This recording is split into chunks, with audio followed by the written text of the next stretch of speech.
इसरो ने गगनयान मिशन के लिए पहला एयर ड्रॉप टेस्ट सफलतापूर्वक किया। दिसंबर में बिना मानव वाली उड़ान होगी। भारत अंतरिक्ष की नई ऊंचाइयों को छूने की तैयारी में है। इस टेस्ट में पैराशूट आधारित सिस्टम की क्षमता जांची गई, ताकि अंतरिक्ष से लौटते समय भारतीय अंतरिक्ष यात्रियों की सुरक्षित लैंडिंग सुनिश्चित की जा सके। परीक्षण आंध्र प्रदेश के एक एयरबेस से भारतीय वायुसेना, DRDO, भारतीय नौसेना और कोस्ट गार्ड के सहयोग से किया गया। इसरो ने X पर पोस्ट कर बताया, गगनयान मिशन के लिए पैराशूट आधारित डिसलेरेशन सिस्टम का पहला integrated air drop test IADT-01 सफल रहा। यह उपलब्धि सभी सहयोगी संस्थानों की संयुक्त मेहनत का नतीजा है। दिसंबर में होगी पहली बिना मानव वाली उड़ान। इसरो प्रमुख वी नारायणन ने प्रेस कॉन्फ्रेंस में ऐलान किया कि गगनयान की पहली बिना मानव वाली उड़ान G1 मिशन इस साल दिसंबर में होगी। इस उड़ान में हाफ ह्यूमनॉइड रोबोट व्योमित्रा अंतरिक्ष की यात्रा करेगा। नारायणन ने बताया कि गगनयान मिशन का करीब 80% काम पूरा हो चुका है। अब तक लगभग 7,700 टेस्ट किए जा चुके हैं और शेष 2,300 टेस्ट अगले साल मार्च तक पूरे कर लिए जाएंगे। भारत का गगनयान मिशन एक और कदम आगे बढ़ा। मानव रेटेड रॉकेट का सफल परीक्षण।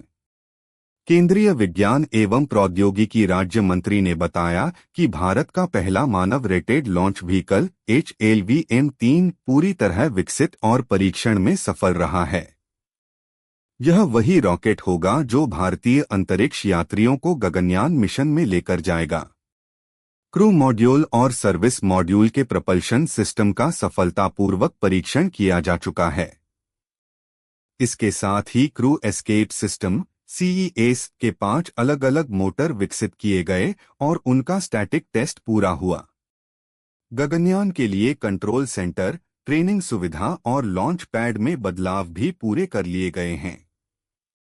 प्रीकर्सर और रिकवरी मिशन भी तैयार है। इसरो ने पहले ही CES को जांचने के लिए test vehicle D1 TVD1 launch कर लिया था।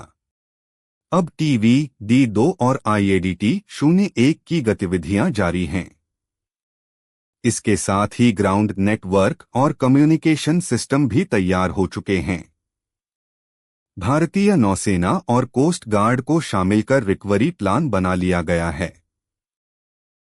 यानी अंतरिक्ष यात्री सुरक्षित लौटने पर समुद्र से रेस्क्यू किए जाएंगे।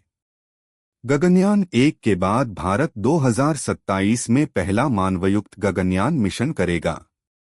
इसके बाद 2028 में चंद्रयान 4, फिर शुक्र ग्रह मिशन और 2035 तक भारत का अपना भारत अंतरिक्ष स्टेशन लॉन्च करने का लक्ष्य है। डॉक्टर जितेंद्र सिंह ने आगे बताया कि भारत 2040 तक अपने पहले अंतरिक्ष यात्री को चंद्रमा पर भेजने की तैयारी कर रहा है। भारत के लिए गर्व का पल है।